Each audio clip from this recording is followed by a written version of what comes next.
என் இனிய குழந்தையே, ஜாதி, மதம், இனம் கடந்து அனைத்து உயிர்களிடத்தும் அன்பு செலுத்துங்கள்.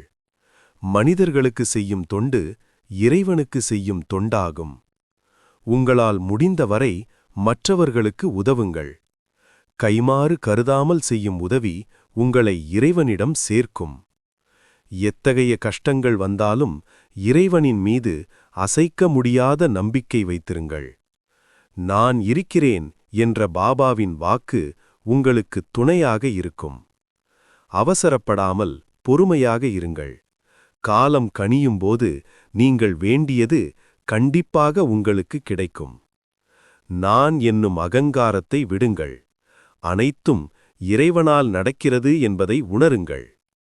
மற்றவர்களை குறை கூறுவதையோ அல்லது கேலி செய்வதையோ தவிர்ப்பது மனதிற்கு அமைதியை தரும். தியானம் மற்றும் பிரார்த்தனை. தினமும் சிறிது நேரம் அமைதியாக அமர்ந்து இறைவனை நினையுங்கள். இது உங்கள் மன அழுத்தத்தை குறைத்து தெளிவான சிந்தனையை கொடுக்கும். தானம்.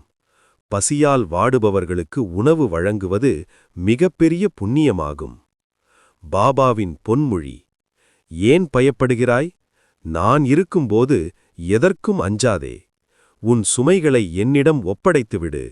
நான் அவற்றை தாங்கிக் கொள்கிறேன். நல்லதே நடக்கும். ஓம் சாய்ராம்.